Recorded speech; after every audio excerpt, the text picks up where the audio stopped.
Les grands titres de ce journal, l'Union malienne, Rassemblement démocratique africain, UMRDA, tient depuis hier dimanche son 10e congrès ordinaire dans la salle de basket du stade du 26 mars de Bamako. Sur le plan international, en dépit de toutes les lois internationales l'interdisant, Israël a toutefois quand même continué de construire des colonies en Jérusalem-Est. Et en sport, le Burkina s'est qualifié en battant la Guinée-Bissau, 3e journée de la CAN Poule A.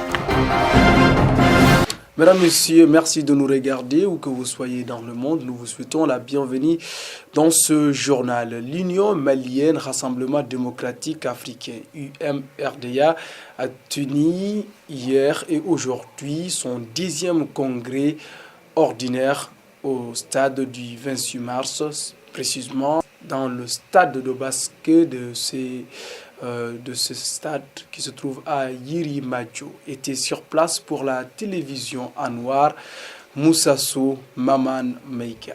Les militants, militantes, amis et sympathisants du parti de l'ancien président du Mali, Modibo Keïta, UMRDA, se sont donné rendez-vous au stade du 26 mars. Pour ce 2e congrès, plusieurs partis politiques invités, Far Angaouli, Kodem, Asma, RPM, Adema sont venus témoigner leur solidarité au parti face au Djigui. Mais je voudrais remercier et féliciter le gouvernement qui a pris toutes les dispositions pour soigner les blessés. Camarade président, je voudrais remettre à sa place une vérité historique. Je ne demande pas ce que vous avez dit, mais j'étais à l'Assemblée nationale en 2011. Je voudrais dire qu'ici nous avons des camarades qui ont présidé une commission qui est partie jusqu'à Kidal, au moment où nous avons senti que les groupes armés arrivaient à Kidal. Il s'agit de Sandi Haïdara qui est membre de votre bureau politique national. Parce que dans certaines circonscriptions du Mali, je vous assure qu'il y a des alliances permanentes et définitives entre l'IMRDA et l'ADEMA, Parti africain pour la solidarité et la justice. Camarade président, vous l'avez dit, le Mali n'a pas besoin de 150 partis ou de 200 partis. Alors par rapport à ça, qu'est-ce que nous devons faire?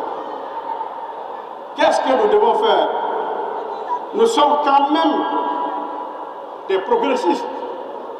Nous sommes de la gauche malienne. L'Union sénégalaise RDA est un parti qui a été créé sur la base de la gauche malienne. Alors pourquoi on ne créerait pas un grand regroupement de gauche pour essayer de diminuer les partis politiques au Mali? La parole est revenue au bureau sortant dont le président Moussa Boubacar Diarra, ancien ministre de la République, qui a retourné à ses partis leur honneur. Merci à tous, au nom de la direction de notre parti, de l'ensemble des militants, pour tous les partis qui sont venus nous témoigner leur amitié. Bonne et heureuse année à tous. Cet événement a également vu la participation de plusieurs hauts cadres du parti, dont l'actuel ministre de la fonction publique et de relations avec les institutions. Le parti, depuis sa création en 1946, a beaucoup émergé et brillé tant sur le plan national que sur le plan régional.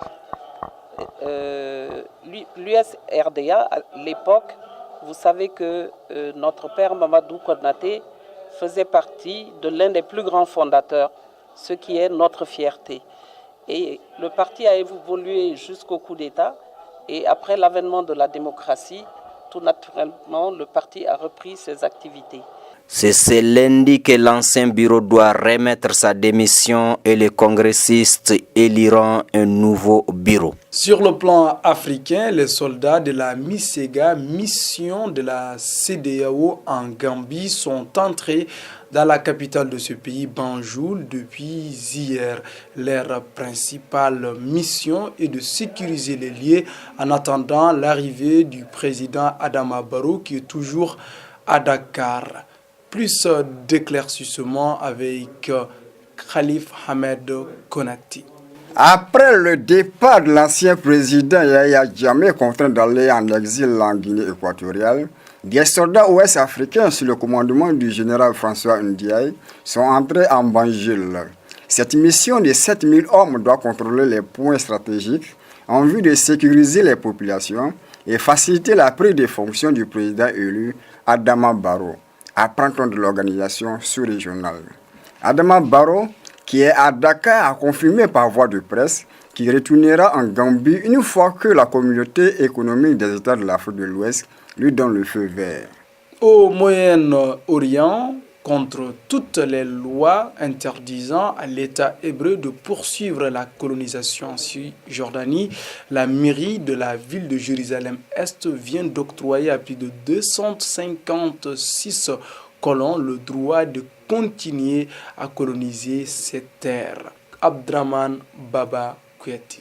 3 jours après l'arrivée de Donald Trump à la Maison-Blanche, la mairie de Jérusalem a autorisé la construction d'une 3e colonie à la Maël Adoumim. Le président de l'autorité palestinienne, Mahmoud Abbas, a très vite condamné l'acte. En décembre dernier, plusieurs entreprises de construction ont vu leurs travaux être gelés par la mairie de Jérusalem.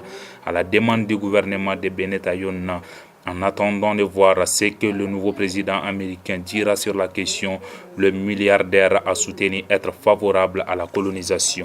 Toujours au Proche et Moyen-Orient, en Syrie, les négociations entre le régime de Damas et les rebelles de ce pays se sont ouvertes ce matin à Astana. C'est au Kazakhstan. Première journée, premier blocage. Qu'en est-il, Khalif Cheikh Keita? L'ouverture de la cérémonie, c'est l'instant que les représentants du gouvernement syrien et les rebelles s'y sont assis face à face après les photos protocolaires. Chaque camp s'est retiré de son côté. Pourtant, plusieurs analystes pensaient que pour la première fois, les deux camps allaient discuter directement cette première journée de ces négociations qui se tiennent à Astana, au Kazakhstan, ont pu être possibles grâce à la conjugaison de plusieurs acteurs dont la Russie, Turquie et l'Iran. Partons à présent en Europe, précisément en France. Les primaires de la gauche ont connu leurs premiers résultats. C'est Benoît Hamon, l'ancien ministre de l'Éducation, qui sort en tête, suivi de l'ancien Premier ministre Manuel Valls. Le troisième homme a d'ores et déjà décidé de donner sa voix au premier. Les explications avec Abdraman Baba Koueti. Benoît Hamon, ancien ministre de l'Éducation de la France, est sorti premier des primaires de la gauche française avec plus de 40% des voix hier. Il sera confronté à l'ancien Premier ministre Manuel Valls dans un deuxième tour prévu ce dimanche 29 décembre 2017. Troisième homme de cette élection, Arnaud Montebourg, apporte et exhorte ses partisans à voter Benoît Hamon. Ainsi, c'est un duel entre les deux gauches dites non réconciliables qui s'installe. Dans les sondages, quel que soit le vainqueur, il ne sera que 5e derrière 2 éléments de la gauche, à savoir Emmanuel Macron et Jean-Luc Mélenchon. Nous arrivons dans la page sportive de ce journal. CAN, Coupe d'Afrique des Nations au Gabon. D'ailleurs, c'est ce même Gabon qui a été tenu en échec hier par les Lions indomptables du Cameroun. Score final 0-0. La rencontre avec Fousseini Sidibé. Un coup dur pour l'intérêt de la compétition.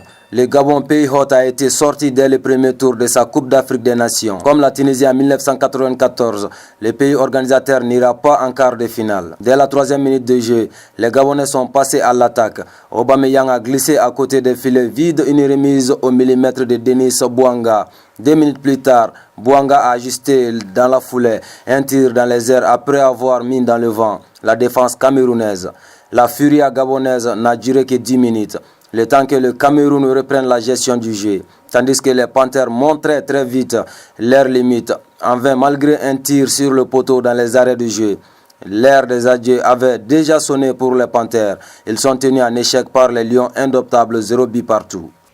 Toujours dans cette compétition africaine des nations, le pays de Thomas Sankara sort vainqueur sur le pays de Amilcar Cabral. Le Burkina a battu la Guinée-Bissau 2-0, toujours avec Fousseini Sidibé. Dans l'autre rencontre du groupe, les Burkinabés étaient face aux Bissau-Guinéens.